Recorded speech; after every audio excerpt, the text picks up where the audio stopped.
Let's go over all the new features of Flatline 2 with a special focus on its two brand new modes, Limit and Hybrid. Hybrid especially is the big game changer, the centerpiece of Flatline 2, and where we've spent the majority of our work since Flatline 1. It's personally changed the game for me. It's essentially resulted in the algorithm that I have wanted for the last 20 years, and I'm very excited to show you why that is. Before we get straight into it though, I have one bit of really good news.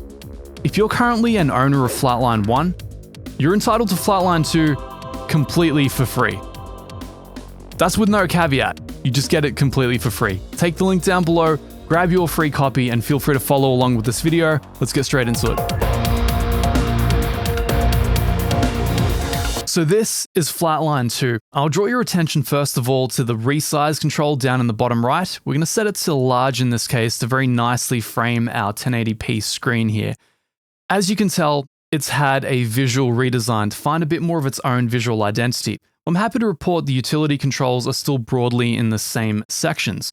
So over here you have the three modes, two of them brand new of course, Limit and the brand new Hybrid, and over here is the main utility controls. Now I'm also happy to report that the clip setting that it defaults to on open is a one-to-one identical recreation of the clip algorithm that you already know and love from Flatline 1. So you have our permission to delete Flatline 1. You might as well, since you're getting Flatline 2 completely for free. All right, so moving along, our first control here is the delta. This shows you the difference between the processed and unprocessed signals. We have the threshold, the shape with a brand new animation here to show you what's conceptually going on, and a ceiling which turns into an output when you turn the auto gain off, in case you're using it as a mix tool rather than a mastering tool, and a bypass over here as well. So let's pass some audio through it.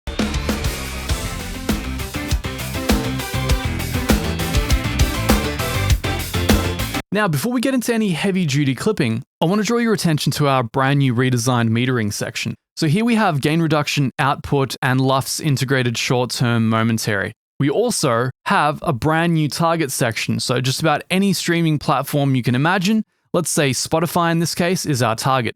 You can see our new targeting meter gives you a goal level. Let's try and hit it.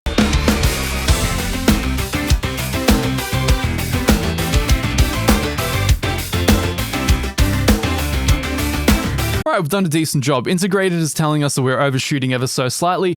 For me personally, I would never master like this. I always master for where a record sounds its best. So in this case, that might be, let's actually use the shape.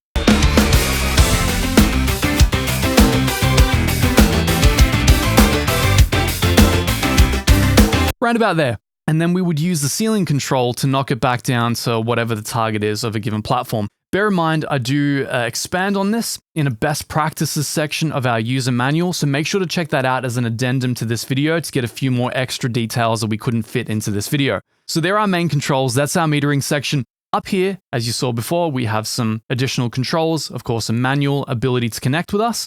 We have undo, redo, A/B, so you can very easily compare different modes, let's say clip to the brand new Hybrid. We have a copy from one to the other, and a very lonely preset section, which we're aiming to fill out by the time you see this, which would be around the time the plugin releases. Currently, we just have some lonely presets by our guy Mick done for Flatline 1. Over here is just a control that hard locks some settings so that they carry over even in spite of the preset changes, in case you want some things like oversampling or dither to remain the same. With that out of the way, I would love to move straight to the Hybrid section, the new centerpiece of our plugin, but you wouldn't understand it unless we go over the Limit first. So, what is Limit? The Limit section is our conceptual take on the 90s brick wall limiter. Pretty much the transient annihilator. I consider this a mix utility control rather than a mastering control. Please do not master your records through this. It's not the 1990s anymore. We have better tools, as I'll show you with Hybrid yet to come. So, where would you use Limit? Let's say that hypothetically you have a snare sound and you love 95% of it. For 95% of the song, it's fantastic. But then halfway through the back end of the second chorus, your drummer suddenly started rimshotting, and what was once a beautifully controlled transient is now blowing past your gear plus 12 dB, clipping everything downstream, and it sounds terrible. Insert your brick wall limiter. The brick wall limiter will basically set a hard limit to that transient that it can never exceed. So you have absolute control over your track, and you don't have to worry about transients downstream just blasting through your gear. Conceptually, this applies to just about anything. You can use it on vocals to finish them for the same effect. You can use it on bass guitars, pretty much to your heart's content. Anything that needs absolute transient control, the brick wall limiter is there. And with that out of the way, we can now move on to our piece de resistance, the algorithm that we've spent the majority of our time over this last year working on, my personal game changer and something I've had the privilege of using on a number of amazing records so far this year, which you would know if you follow this channel, hybrid mode. Why do we call it hybrid? Well, because it hybridizes, in our opinion, the best aspects of both clipping and limiting in the one algorithm while mitigating the disadvantages of both. How does it do this? By breaking up the signal into two main components, the steady state and the transient. The transient portion is run through a clipping circuit, which basically allows us to cheat it past the maximum level of the system, keeping all the punch of the transient, all the clarity of the material without any distortion. Now, the steady state is normally where that becomes a problem, because if you run a steady state signal, especially a low-end heavy complex one, through a clipper, it tends to crackle. This is why we divide that up and send it to the limiter instead. Now we have the best aspects of both limiting the crackle resistance and the clarity of clipping in the one hybridized algorithm. Let's do it.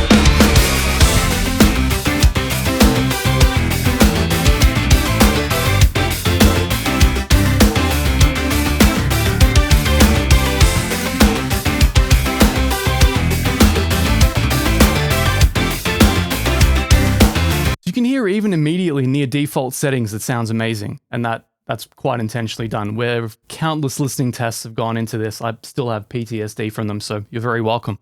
All right, so what are the main controls here and what do they do? The first one we want to focus on here is look ahead. It's basically anti-crackle / saturation. The higher up you go, the more saturated the material sounds and the more distortion resistant it becomes. Now, because we tend to be kind of OCD about this, even our minimum setting is extremely crackle resistant. So my favorite range for look ahead is extremely low. It's between 0.1 and about 0.22. You can go up to about 0.3 if you like.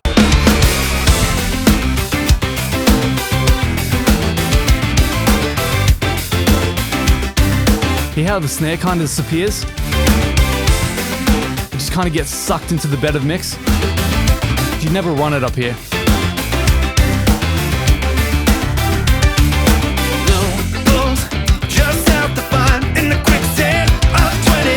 Let's do some loudness wars. Very careful what you wish for, my son. Some good voices, some worth fighting. Crazy models, blurry battle lines, blind leading the blind. Do not master like this, kids. This is just a demo.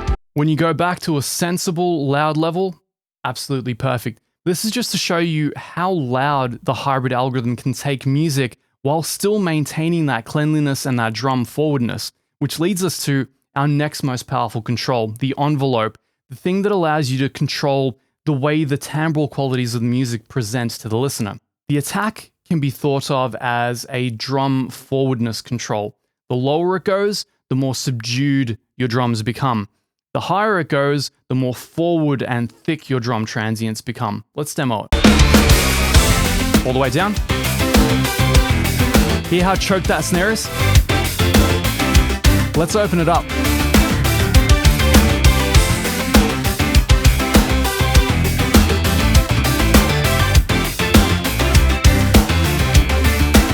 This is close to our default. You can hear how the snare immediately became more poppy and pocketed and the kicks started coming through more punchy. This really gives you a great amount of control over how your music presents, and it ties in very viscerally to the release. The release, all the way counterclockwise, is extremely upfront, almost distorted. So it tends to be very good for genres like EDM, but if you want to chill it out a little bit more for, I don't know what you want to call this, cocktail jazz? Cocktail prog jazz, you can turn it up a little bit, and you will get a progressive gluing effect back into the music. Take a listen.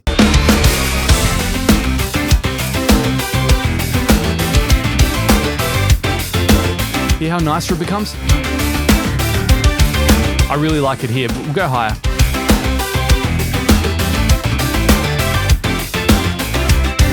Hear how much more that highlights the drums. It's like we're pushing the mix into the background and the drums are becoming really nice and poppy. It's almost like the effect of doing a slow attack on an SSL bus compressor. So you get a ton of tonal flexibility here, but the default that it starts at about 60 is extremely transparent, and that's a great starting point for most music. The last main control is probably the most esoteric, and it's the one that we've spent the most amount of time with our listening tests and my continued PTSD working on, is the color control. The best way I can define it is the gain controls deviation from linear behavior. What that means in plain English is all the way counterclockwise is the cleanest possible sound, like this. But the more we go clockwise, the more it bends. Hear that? Hear how it changes the way the drums present? It's like a glue.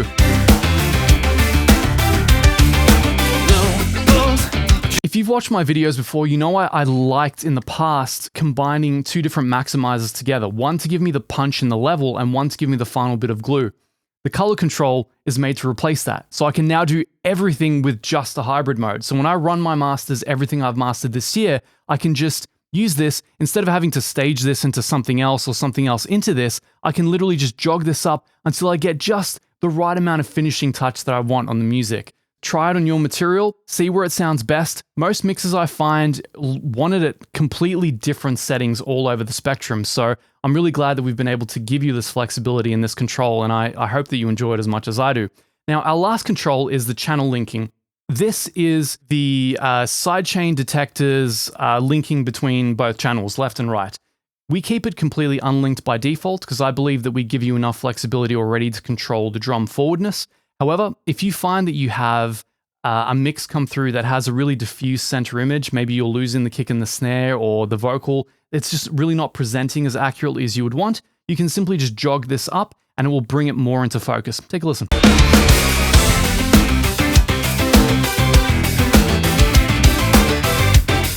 Hear how focused it becomes.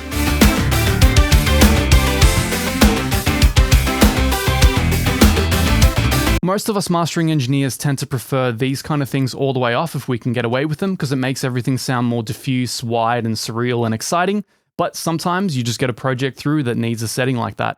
Ladies and gents, that was Flatline 2. I sincerely hope you enjoy using it every bit as much as we enjoyed making it.